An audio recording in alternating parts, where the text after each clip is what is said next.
그러니까 이걸 알아야 되는 거죠. 우리가 말할 때 탐진치 얘기하잖아요.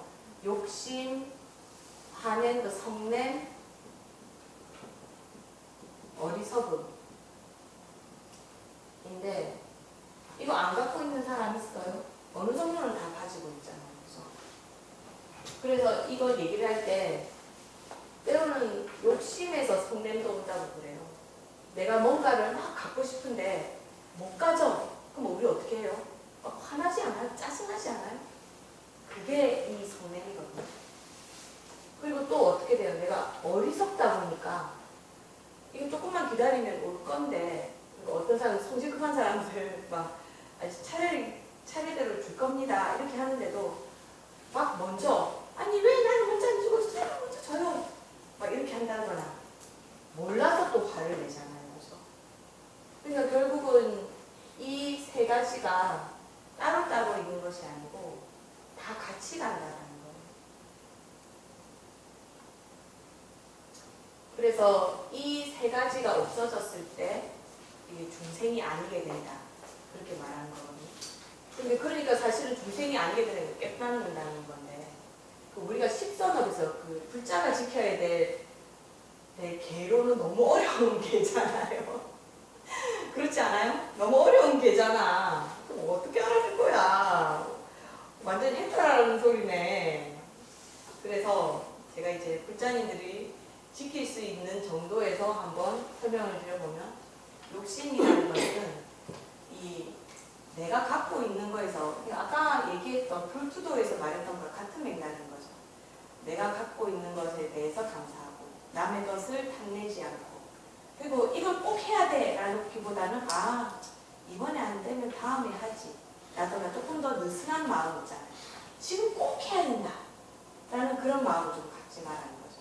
그러니까 이 기도 같은 거 할 때도 내가 이번에 복권이 되면 좋겠어.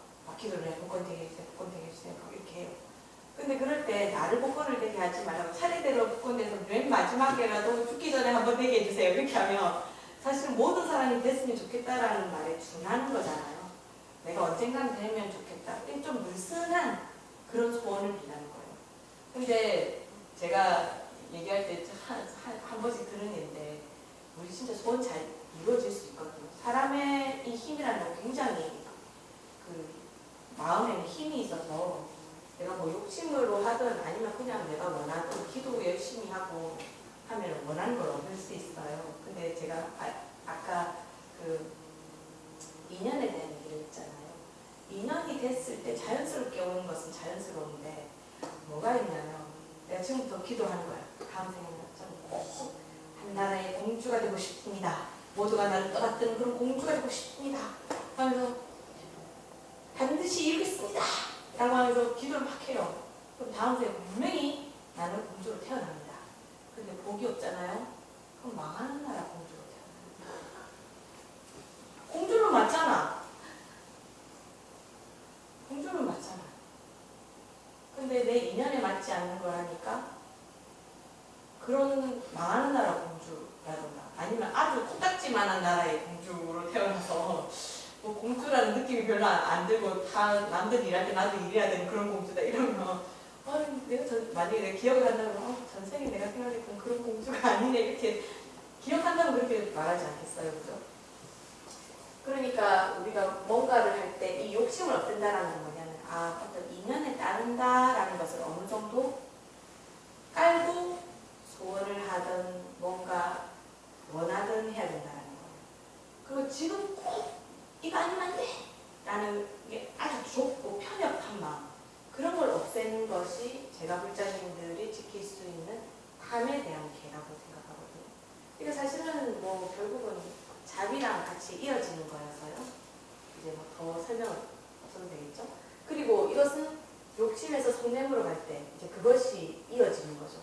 내가 원하는 것을 얻지 못했다 하더라도 나는 화내면 안 되는 거예요. 그럴 수 있다 이렇게 생각해야 되는 거죠. 근데 만약에 얻지 못했다고 막 화를 내잖아요. 그러면 점점 더 그것을 얻을 수 있는 것에서 멀어지는 겁니다.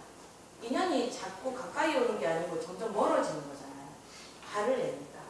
내가 그것을 꼭 가져야 된다는 나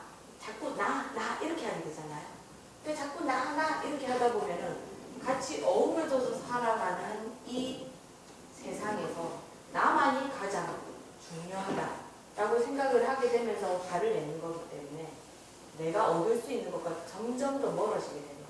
말했잖아요. 훔치게 되면, 감사함을 모르면 뭐 하게 된다고 했어요? 가난해지고 내가 원하는 것을 얻을 수 없다고 했잖아요. 그게 성냄과 비슷한 거예요. 제가 오늘 오다가 그걸 봤습니다. 한남대교 지나오게 됐잖아요. 차가 별로 안 막혔어요. 와, 근데 오토바이 진짜 어떻게 하려고. 오토바이 한 대가요. 버스 앞에 바로 서서 안 움직이는 거예요. 모르지만 아마 그 버스가 어떻게 차선을 바꿔야 되니까 오토바이한테 자기는 오토바이가 좀 놀래도록 들어갔나 봐요. 근데 그 오토바이가 바로 그 앞에 서 있으니까 버스가 가지 못하고 서 있더라고. 움직이진 않더라고. 그러니까 자기를 화나게 했다라고 해서 자기가 화가 나서 그 교통 전체를 다 교통체증을 만들어버린 거잖아요. 그 버스에 타고 있는 사람은 또 얼마나 무섭겠어요. 그 기사 아저씨랑 그 오토바이 기사랑 싸울까봐 모두를 공포에 밀어넣잖아요. 나의 욕심 때문에. 왜 나의 갈 길을 막느냐. 그 넓은 길에 왜 또 상황이 그럴 수도 있지. 오늘 내가 그래도 또 버스가 나를 안 치여서 다행이다 이렇게 생각을 하는 게 아니고, 아니 저놈 새끼가 왜 내가 가는 길을 막아! 라고 하면서 나도 막아볼 거야! 결국은 나의 화 때문에 모든 사람들, 그러면 그 사람들이 불편을 겪은 것만큼 나의 바보가 되지 않아요? 처음에 버스 기사와 나의 관계는 1대1이었잖아요. 그죠? 근데 내가 그냥 넘어갔으면, 내가 화를 내지 않고 넘어갔으면 1대1로 끝날 것을 화를 내면서 막았었기 때문에 이제 몇 대 며칠 돼서 나까지 봤는데, 그 앞뒤를 모르는 나까지 받고 그 버스 안에 한 40명 타고 있었다. 그러면 이제 그 오토바이 기사가 받아야 되는 업은 1대1에서 40대1. 그죠? 그리고 그 한남대교 위에 있었던 모든 차랑 관계가 있다 다 가면서 무슨 마음을 일으켰잖아요. 그러면 몇 대 몇이래요. 그러니까 나만 생각하는 거. 그러니까 어떤 때는 화도 내야 되죠. 근데 그 화를 낼 때와 안 낼 때를 잘 생각해야 되겠죠. 그렇게 하려고 하면 우리는 어떻게 해야 되느냐는 어리석지 않아야 되는 거예요. 방금 제가 예로 든 그 사람은 어리석었기 때문에 단지 내 감정에 빠져서 너도 그랬으니까 나도 그럴 거야 라고 한 것은 어리석기 때문이잖아요. 내가 지금 이 화를 내는 이 행동으로 앞으로 어떤 일이 벌어질지를 미래를 못 본 거잖아요. 그러면 그걸로 끝나면 되는데, 우리 눈에 보이지 않는 업의 인연들이 막 작용을 하기 때문에 그 한남대교에서 그게 끝난 게 아니죠. 오토바이 기사는 앞으로 그 한남대교에서 일어난 일에 대한 과보를 어디서 어떻게 받을지 알 수가 없게 되죠. 근데 우리는 모르니까 화내고 욕심내는 거예요. 우리가 지금 그 영평사에 와서 남한타불 하고 기도하고 지금 배우고 있는 이유가 뭐예요? 어리석지 않아요. 그러니까 지금 부름주 말도 관계 있는 거잖아요. 어리석지 않아요. 지혜를 키워나가요. 이거 우리가 살면서 그것도 안 하면 어떡해? 예. 때에 따라서는 하셔야 됩니다. 저는 가족이라 해도 어떤 때는 관계를 끊어야 되는 정도가 있다고 하면 관계를 끊어야 되는 것도 맞다고 생각해요. 정답이 없어요. 그러니까 지금 제가 하고 있는 이 말 단편에 속지 마세요. 모두 상황이 다르고 모두 인연이 다르거든요. 근데 제가 이렇게 단편적이지만 이런 얘기를 하는 거는 알아듣기 쉽잖아요. 하지만 그 속에서 여러분들이 지혜가 있으면 제가 한 말을 잘 요리해서 나한테 딱 맛있는 음식을 만들어내요. 저는 서울 가면 국수가 그렇게 맛이 없더라고요. 저는 경상도 사람이어서 간장을 막 풀어넣어가지고 간장 맛에 국수를 먹거든요. 근데 서울은 간장을 안 주대요. 소금간을 해서 먹는 거예요. 얼마나 더럽게 맛이 없는지. 똑같은 국수지만 내 입맛에 안 맞는 거죠. 그러니까 제가 지금 다 드린 말을 여러분 입맛에 맞는 지혜가 또 꽃피울 수가 있어요. 그럼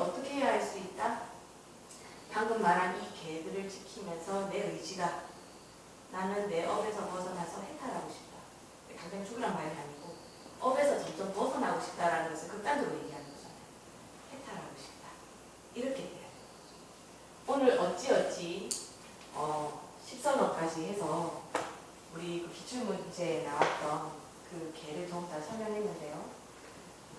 어때요? 다 보니까 어려운 것 같지만 그리고 내가 못 지킬 것 같지만 지킬 수도 있을 것 같죠. 대만 같은 경우에는 이 5개 같은 경우는 일반 제과국자님들도 다 지킨답니다. 그래서 그 대만 같은 경우에는 이 계율이 굉장히 엄격해서 글자가 이렇게 하면 이렇게 고기도 안 판대요. 그래서 저는 그거는 너무 아까 얘기했던 중도에서 벗어난다 생각하거든요. 필요하면 뭐든지 할 수 있어요. 이게 좋고 나쁘고가 없다라는 걸 말할 때 아까 제가 뭐라 했습니까? 착한 사람은 누가 착한 사람이에요? 나한테 잘해주는 사람. 누가 못된 사람이에요? 나를 괴롭히는 사람. 그러니까 착하고 나쁜 사람이 획일적이지 않다라는 거예요. 누군가에는 착한 사람이 나한테 못된 사람이 될 수 있고 누군가에는 못된 사람이 나한테 착한 사람이 될 수 있다는 거죠. 자, 오늘은 이제 시간 좀 이제 남은 거는 제가 또 정토 얘기를 해야 되는데 약간 실질적인 정토 얘기를 한번 해보려고 합니다. 제가 지난번에 그 남아미탑을 하면서 돌아가셨다라는 그 스님 얘기했잖아요. 제가 그 인종을 다 봤기 때문에 그 스님이 죽어간 과정을 다 봤어요. 아니 그 묵직한 건 아니고요. 근데 그 스님이 저한테 가르침을 준 게 있어요. 그 스님은 원래 그 선을 하던 스님이기 때문에 나무아미타불을 하기는 하지만 이게 자기가 이제 막 죽을 거기 때문에 나무아미타불을 하긴 하지만 정말로 이걸로 갈 수 있을까 이런 의심이라기보다는 약간 확신이 의심까지가 아니고 가고 싶다라는 마음이 있는데 약간 확신이 없었던 것 같아요. 그래서 그런지 그 스님이 가기 4일 전에 그 스님이 저한테 이렇게 얘기하는 거예요. 스님 저기 앞에 누군가가 나보고 가자고 하는데 따라가도 돼? 이렇게 물어보는 거예요. 그래서 제가 뭐라고 대답했냐면 스님 만약에 지금은 극락으로 갈 거니까 갑시다 이러면 지금 당장 가도 상관없는데 극락이 아니고 다른 데로 간다고 그러면 난 극락 갈 거니까 여기서 기다릴 거라고 얘기해라 그랬어요. 그 스님 눈에는 보여도 제 눈에는 안 보이니까요. 그러니까 그 스님이 알겠다 그러더라고요. 그 뒤부터 그 스님은 계속 누워있는 거예요. 원래는 이게 통증 때문에 누워있는 게 너무 힘들어서 숨을 잘 못 쉬니까 잘 앉아있던 사람이었거든요. 근데 그 사람이 찾아왔다라고 한 뒤부터는 계속 누워있는 거예요. 고름 때문에 옷도 갈아입혀야 되는데 일어나지 않는 거예요. 근데 가끔씩 말을 해요. 물 줘 이렇게 해서 물을 갖다 주면서 그럼 그 스님이 그래요. 나 번호표 받았는데 지금 사람들이 엄청나게 서 있어 이렇게. 그러니까 그 스님이 이제 그러니까 따라오라고 했는데 이제 제가 극락 아니면 따라가지 말라니까 몸은 놔두고 정신이 왔다 갔다 하는 건지 번호표를 받고 서 있다 하더라고요. 사람들이 엄청 많다고. 근데 자기는 스님이고 착하기 때문에 이쪽 줄에 선대요. 나쁜 사람들 이쪽 줄에 서나 봐. 이쪽 줄에 섰대요. 그래서 조금 몇 시간 있다가 스님 빨리 와 이러는 거예요. 그래서 왜 하고 갔더니 스님 지금 내가 무슨 거울 앞에 섰는데 그 물어보는 거를 내가 거짓말했더니 들켰다? 히히 이러는 거예요. 그러니까 우리가 말할 때 업경대 앞에 선다고 하잖아요. 그러니까 실제로 업경대에 서기 전에 물어보나 봐요. 누군가가 너 어떻게 살았냐 이렇게. 그럼 나 이렇게 살았어요 하고 막 얘기하잖아요. 그 얘기 중에서 이제 스님이 자기가 생각하기에 조금 부끄러웠던 어린 시절 얘기를 안 했거나 아니면 거짓말했거나 뭘 말했는지 난 모르니까요. 그랬겠죠. 그러니까 거울 앞에 서니까 그게 다 드러나잖아요. 나 들켰다? 그런데 나 잘 살았다고 내 죄를 모두 없애준대. 스님도 빨리 와. 같이 3번 얘기해. 나는 이제 참회해서 죄가 없습니다. 나는 참회했기 때문에 죄가 없습니다. 이거 3번 얘기하라더라고요. 나도 옆에서 같이 했지. 안 보이지만 하라니까 그냥. 그러면서 계속 사람이 있었는데 어디 갔냐. 거기는 아무도 안 오는 데인데 계속 사람들이 많다는 거예요. 그 업경대 지나고 나서 저한테 이제 얘기하는 거예요. 이제 나한테 어디로 갈지 결정하래. 스님 나 어디로 가야 되지? 그러니까 어디로 가야 되지? 묻는 순간 제가 느낀 거죠. 극락을 간다고 바로 말이 안 나왔구나. 왜냐하면 이 스님은 계속 참선하던 사람이고 나중에 극락을 간다라고는 했지만 극락에 정말로 갈 수 있을까? 좀 소심한 스님이어서 부처님을 믿고 내가 남아미타불을 하면 무조건 간다 이런 확신이 좀 덜 들었던 거죠. 그러니까 아무 때나 내가 가고 싶은 데로 보내준다고 하니까 나 골라야 돼. 어디 가고 싶은데? 그러니까 나 인도에 태어난다고 할까? 이러는 거예요. 인도? 어느 인도? 사람으로 태어난다고? 아니 진짜 나라 인도에 태어난다고? 그랬더니 이게 정신이 좀 혼미하니까 글쎄 이렇게 하면서 또 혼수 상태인 거예요. 그래서 그 혼수 상태에서 깨어나더니 스님 나 결정했어 이렇게 말하는 거예요. 어디 갈 건데? 라고 했더니 나 극락 가서 부처돼서 다시 내려와서 동생 구제할 거야 이렇게 얘기하는 거예요. 그러니까 그 말이 끊어지고 그때부터는 나무아미타불을 17시간 하면서 이제는 가는 준비를 하더라고요. 그러면서 맨 마지막에 그 말도 안 나오는데 제가 혀를 보니까 혀까지도 암세포가 다 퍼졌어요. 까맣게 됐더라고요, 혀가. 그래서 어쨌든 그 스님이 맨 마지막에 한 17시간 정도 남아. 근데 17시간을 나무아미타불 할 때 스님 왜 못 가고 있는 거지? 뭔가 미련이 남았어? 라고 물어봤을 때 그 스님 대답을 안 하고 야 그런 거 물어보지 말고 적어나 봐 하고 제 고개를 이렇게 했다고 그랬잖아요. 그러면서 환하게 웃었거든요. 그러니까 이제 완벽하게 부처님이 오신다는 걸 알고 나무아미타불 했잖아요. 그러니까 아미타 부처님이 실제로 오신 거죠. 그걸 보면서 얼굴이 환해지는 거예요. 그래서 아주 환한 얼굴로 갔는데 왜 그 스님이 17시간을 끌었는지 제가 우체부 아저씨가 오고 나서 알았어요. 이 집에서 돌아가셨기 때문에 이게 병에 대한 그 진단서가 있어야 되는데 그 병원 진단서 도착이 숨이 끊어지고 그러니까 극락 왕생하시고 2분 있다가 우체부 가지고 왔더라고요. 그 진단서를. 너무 신기하지 않아요? 그러니까 좀 소심한 스님이어서 만약에 그 진단서가 없이 가버리면 경찰도 불러야 되고 막 여러 가지 일이 좀 복잡해지잖아요. 근데 병원 진단서가 있으면 일이 좀 수월해지는 거예요. 의사가 와서 그냥 이 사람은 병으로 갔다 이렇게 하게 되면 이게 경찰이 오거나 막 이런 일이 없게 되고 막 저 둘이만 있었기 때문에 부검한다 하고 막 이렇게 되면 제가 그게 아니잖아요. 가족 친계 가족이 아니잖아요. 그러면 부검하고 난리가 나야 되거든요. 근데 그 스님이 병원을 거부했기 때문에 절에서 그냥 돌아가셨어요. 그러니까 그 진단서가 꼭 필요했던 거죠. 그 진단서가 오는 걸 확인하고 간 거예요. 근데 거기에 맞춰서 부처님이 계속 기다려주신 거죠. 계속 보고 있었으니까 그 스님. 그래서 돌아가셨는데 제가 방금도 얘기했지만 늘 고름을 계속 피부 안까지 돼서 피부가 다 흘러내리고 있었거든요. 그러니까 그 방안이 얼마나 고름 냄새로 가득했겠어요. 근데 그 스님이 딱 돌아가시자마자 저는 늘 있으니까 모르죠. 근데 이제 제 도란 스님이 이제 왕생했다는 소식을 전하니까 제일 가까이 있던 스님이 한 1시간 만에 온 거예요. 그때는 염을 안 했을 때인데 딱 오자마자 이거 어디서 나는 향내냐면서 그러는 거예요. 저는 그 스님을 아직 염을 안 했는데 그래서 저는 계속 있었기 때문에 그런 냄새가 날 거라고 저는 생각을 하고 있었거든요. 근데 처음 들어오는 스님이 향내가 난다 그래서 그 스님이 하루를 그냥 건드리지 말고 놔달라고 했기 때문에 염을 하지 않고 그 상태 그대로 하루를 두고 제가 그 다음날 됐을 때 제가 염을 다 해서 이렇게 장례를 드렸거든요.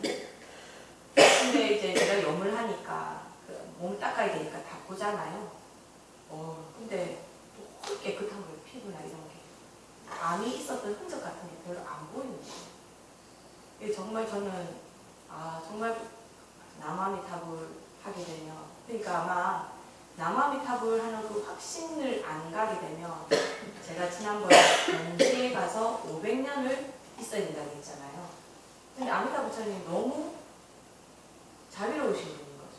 그 스님이 확신을 못하니까 확신을 할 수 있도록 3일 동안 그 확신이 들도록 그 스님을 데리고 돌아다니는 거죠.